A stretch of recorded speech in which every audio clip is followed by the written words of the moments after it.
Sir ಇದು ಗುಡಿ, ಇದು ಮಂಟಪ. ಇದು ನಮ್ಮ ಸುಮಾರು ಇದು ಎಷ್ಟು ವರ್ಷ ಅಂತ ನಮ್ಗೆ ಗೊತ್ತಿಲ್ಲ, ಚಿಕ್ಕುಳಿಂದಲೇ ಹಿಂಗೆ ಇದೆ ಇದು. ಬಟ್ ಇದನ್ನ ಸೂಳೇರು ಮಂಟಪ ಅಂತ ಕರೀತಾರೆ. ಅದೇನು ಅಂತ ಗೊತ್ತಿಲ್ಲ, ಪುರಾತನ ಕಾಲದಿಂದಲೂ ಇರೋದು. ಸುಮಾರು ವರ್ಷ, ನೂರಾರು ವರ್ಷ ಇದೆ ಇದು ಇತಿಹಾಸ ಇದೆ. ಆ ಕಡೆ ಜಾಲಾಂಧ್ರ ಇದೆ, ಮತ್ತೆ ಈ ಕಡೆ ಎಲ್ಲ ಕಂಬಗಳಿದಾವೆ. ಇದು ಶುಕನಾಸ ದ್ವಾರ, ಅಂದ್ರೆ ನವರಂಗ ದಾಟಿ ಒಳಗಡೆ ಬಂದ್ರೆ ಕಾಣಿಸ್ತಾ ಇದ್ದಿದ್ದು ಇದು.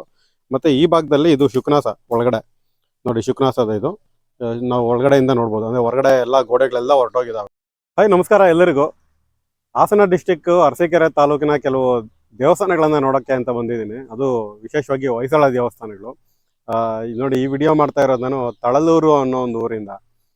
ಈ ಊರು ಅರಸೀಕೆರೆಯಿಂದ ಸುಮಾರು ಒಂದು 20 ನಿಮಿಷ ಡ್ರೈವ್ ಮಾಡ್ಕೊಂಬಂದ್ರೆ ಚನ್ನರಾಯಪಟ್ಟಣ ರೂಟಲ್ಲಿ ನಿಮಗೆ ತಳಲೂರು ಗೇಟ್ ಅಂತ ಸಿಗುತ್ತೆ. ಅಲ್ಲಿಂದ ಒಂದು ಅರ್ಧ ಕಿಲೋಮೀಟರ್ ಒಳಗಡೆ ಬಂದರೆ ಈ ತಳಲೂರು ಅನ್ನೋ ಒಂದು ಊರು ಸಿಗುತ್ತೆ. ಈ ಊರಲ್ಲಿ 4-5 ದೇವಸ್ಥಾನಗಳಿದ್ದಾವೆ. ಒಂದು ಮಧುಸೂದನ, ಶಂಕರೇಶ್ವರ, ಮತ್ತು ಇನ್ನೊಂದು 2-3 ಪಾಳು ಬಿದ್ದಿರೋ ದೇವಸ್ಥಾನಗಳಿದ್ದಾವೆ. ಈಗ ನನ್ನಿಂದೆ ನೋಡ್ತಾ ಇರೋದೊಂದು ದೇವಸ್ಥಾನ ತುಂಬ ಪಾಳು ಬಿದ್ದಿರೋವಂಥದ್ದು. ಇವತ್ತಿಗೆ ಏನೇನೂ ಇಲ್ಲ ದೇವಸ್ಥಾನ, ಬರೀ ಅವಶೇಷಗಳಷ್ಟೇ ಉಳ್ಕೊಂಡಿದ್ದಾವೆ. ಇದನ್ನ ಸ್ಥಳೀಯವಾಗಿ ಸೂಳೇರ ಗುಡಿ ಅಂತ ಕರೀತಾರೆ. ಹೆಸರು ಏನಕ್ಕೆ ಬಂತ ಗೊತ್ತಿಲ್ಲ. ಬನ್ನಿ ಈ ವಿಡಿಯೋದಲ್ಲಿ ಈ ಗುಡಿ ಯಾವ ಥರ ಇದೆ ನೋಡೋಣ.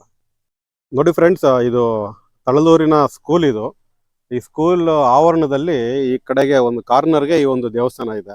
ಅಂದ್ರೆ ಒಂದು ಕಾಲಕ್ಕೆ ಇದೊಂದು ದೇವಸ್ಥಾನ, ಪೂರ್ಣ ದೇವಸ್ಥಾನ ಆಗಿತ್ತು ಇದು. ಆದರೆ ಇವತ್ತು ಎಲ್ಲ ಮೂಲ ಸ್ವರೂಪನ ಕಳ್ಕೊಂಡು ಈ ರೀತಿ ಒಂದು ಸ್ಕೆಲೆಟನ್ ಶೇಪ್ಗೆ ತಲುಪಿದೆ.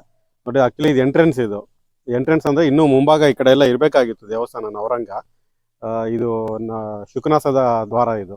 ಇದ್ರ ಒಳಗಡೆಗೆ ಶುಕನಾಸ ಮತ್ತೆ ಗರ್ಭಗುಡಿ ಇರೋದು. ನೋಡಿ ಮುಂಭಾಗದಲ್ಲಿ ಎಷ್ಟು ಚೆನ್ನಾಗಿ ಡೆಕೋರೇಟ್ ಮಾಡಿದ್ದಾರೆ ಅಂತ ಹೇಳಿದ್ರೆ, ಇಲ್ಲೆಲ್ಲ ಫ್ಲವರ್ ಡೆಕೋರೇಷನ್ಸ್ ಇದೆ ಮೇಲ್ಭಾಗದಲ್ಲಿ. ಆ ಕಡೆ ಜಾಲಾಂಧ್ರ ಇದೆ, ಮತ್ತೆ ಈ ಕಡೆ ಎಲ್ಲ ಕಂಬಗಳಿದಾವೆ. ಇದು ಶುಕನಾಸ ದ್ವಾರ, ಅಂದ್ರೆ ನವರಂಗ ದಾಟಿ ಒಳಗಡೆ ಬಂದ್ರೆ ಕಾಣಿಸ್ತಾ ಇದ್ದಿದ್ದು ಇದು. ಮತ್ತೆ ಈ ಭಾಗದಲ್ಲಿ ಇದು ಶುಕನಾಸ ಒಳಗಡೆ ನೋಡಿ, ಶುಕನಾಸದ ಇದು ನಾವು ಒಳಗಡೆಯಿಂದ ನೋಡ್ಬೋದು. ಅಂದ್ರೆ ಹೊರಗಡೆ ಎಲ್ಲ ಗೋಡೆಗಳೆಲ್ಲ ಹೊರಟೋಗಿದಾವೆ. ನೋಡಿ, ಇದು ಒಳಭಾಗದ ರಚನೆ ಇದು. ನೋಡಿ ಫ್ರೆಂಡ್ಸ್, ತುಂಬಾ ಇಂಟ್ರೆಸ್ಟಿಂಗ್ ಏನು ಅಂದ್ರೆ, ಈ ತಳಲೂರಿನ ಮಧುಸೂದನ ದೇವಸ್ಥಾನ ಅಂತ ಇದೆ.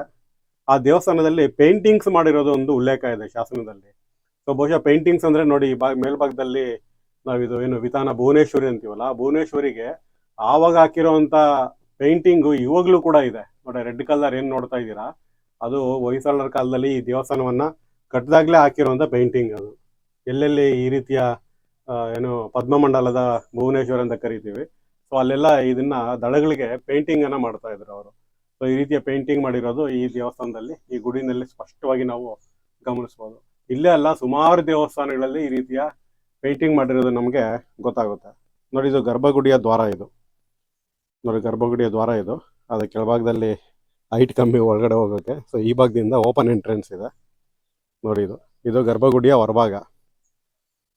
ಸೊ ಏನೂ ಇಲ್ಲ, ಇಲ್ಲಿ ದೇವ್ರು ಇರಬೇಕಾಗಿತ್ತು ನೋಡಿ. ಇದು ದೇವರು ಮೂಲ ಮೂರ್ತಿ ಇದ್ದಂಥ ಒಂದು ಸ್ಥಳ ಇದು.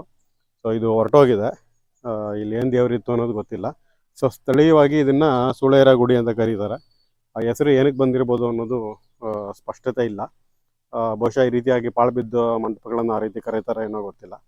ಸೊ ಇಷ್ಟೇ ಈ ದೇವಸ್ಥಾನ ಇರೋವಂಥದ್ದು. ಸೊ ಈ ಗರ್ಭಗುಡಿಯ ಭಾಗ, ಈ ಭಾಗದಲ್ಲಿ ಶುಕನಾಸದ ಭಾಗ. ಸೊ ಇಷ್ಟೇ ಉಳ್ಕೊಂಡಿರೋಂಥ ಒಂದು ಹೊಯ್ಸಳ ದೇವಸ್ಥಾನದ ಅವಶೇಷ. ಸೊ ನೀವೇನಾದರೂ ತಳಲೂರಿಗೆ ಬಂದರೆ ಮಧುಸೂದನ, ಶಂಕರೇಶ್ವರ, ಆಮೇಲೆ ಇದೊಂದು ಗುಡಿ ಮತ್ತು ಇನ್ನೊಂದೆರಡು ಊರಿಂದ ಹೊರಗಡೆ ಪಾಳು ಬಿದ್ದಿರೋಂಥ ಬರೀ ಅವಶೇಷಗಳು ಉಳ್ಕೊಂಡಿರೋಂಥ ಒಂದು ಜಾಗ ಇದೆ.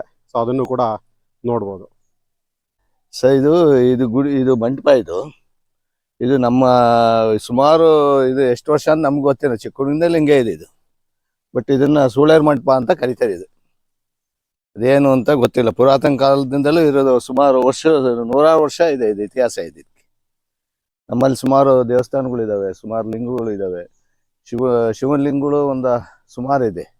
ಆಮೇಲೆ ಬನ್ನಿಮಹಾಕಾಳಿ ದೇವಸ್ಥಾನ ಇದೆ, ಬೀದಿ ಮರಮ್ಮ ಇದೆ, ವಿಘ್ನೇಶ್ವರ ಹೆಬ್ಬಾಕ್ಲಲ್ಲೇ ಇದೆ.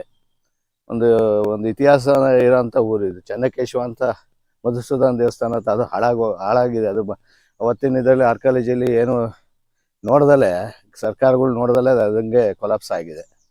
ಒಂದು ಇತಿಹಾಸ ಇರೋಂಥ ಊರು ಸರ್ ಇದು. ನಮ್ಮ ಹೆಸರು ತೋಂಟದಾರ್ಯ ಅಂತ, ತಳಲೂರು. ಇದು ತಳಲೂರು ಅಂತ ಊರ ಹೆಸರು. ಇಷ್ಟು ಇದು ಮಂಟಪ. ಇದು ಭಾಳ ಸುಮಾರು ಪ್ರಾಚೀನ ಕಾಲದಿಂದಲೂ ಇದು ಕನ್ಸ್ಟ್ರಕ್ಷನ್ ಆಗಿದೆ. ಸುಮಾರು ವರ್ಷಗಳು ಹಿಂಗೆ ಇದೆ ನೋಡಿ. ಇದು ಸುಮಾರು ಅಲ್ಲೋ ಶಂಕರೇಶ್ವರ ದೇವಸ್ಥಾನ ಅಂತ ಹಳೆ, ಅದು ಇದು ಶಿವಾಲಯನೇ. ಅವತ್ತಿನ ಕಾಲದಲ್ಲಿ ಚೋಳರ ಕಾಲದಲ್ಲಿ ಕಟ್ಟಡ ಆಗಿದ್ದು. ಈಗ ನಾವು ಮತ್ತೆ ಅದನ್ನ ಇಂಡಿಪೆಂಡೆಂಟ್ ಆಗಿ ಮಾಡಿದ್ವಿ. ನಮ್ಮ ಮಾವರೇ ಸೋದರ ಮಾವ ಮಾಡಿದ್ರು ಅದು ಆ ದೇವಸ್ಥಾನ, ಶಂಕರೇಶ್ವರ ದೇವಸ್ಥಾನ. ಎಲ್ಲ ದೇವಸ್ಥಾನಗಳು ಪೂಜೆ ಆಗ್ತಾ ಇದೆ. ಒಂದು ಒಳ್ಳೆ ಇತಿಹಾಸ ಇರೋಂಥ ಊರು ಸರ್ ಇದು. ನೀವೇನಾದ್ರೂ ಈ ಊರಿಗೆ ಬಂದ್ರೆ ದಯವಿಟ್ಟು ಈ ಒಂದು ಮಂಟಪನ ಕೂಡ ನೋಡೋದು ಮರಿಬೇಡಿ. ಇದು ಶಾಲಾ ಆವರಣದಲ್ಲೇ ಒಂದು ಕಾರ್ನರ್ ಅಲ್ಲಿ ಇದೆ. ಸೊ ಹೀಗೆ ನೋಡ್ತಾ ಇರಿ ಜಸ್ಟ್ ಕನ್ನಡಿಗ ಯೂಟ್ಯೂಬ್ ಚಾನಲ್. ಹೊಯ್ಸಳ ದೇವಸ್ಥಾನಗಳ ಎಕ್ಸ್ಕ್ಲೂಸಿವ್ ಆಗಿ ಹೊಯ್ಸಳ ದೇವಸ್ಥಾನಗಳಿಗೆ ಅಂತಾನೆ ಮೀಸಲಾಗಿರುವಂತಹ ಒಂದು ಚಾನಲ್ ಇದು. ಅದ್ರ ಜೊತೆಗೆ ಇತಿಹಾಸಕ್ಕೆ ಸಂಬಂಧಪಟ್ಟಂತ ಕೆಲವು ವಿಡಿಯೋಗಳನ್ನು ಕೂಡ ಮಾಡ್ತಾ ಇರ್ತೀನಿ. ದಯವಿಟ್ಟು ಮರೀದೆ ಹೀಗೆ ನೋಡ್ತಾ ಇರಿ, ಪ್ರೋತ್ಸಾಹಿಸಿ, ಸಪೋರ್ಟ್ ಮಾಡಿ. ಧನ್ಯವಾದಗಳು.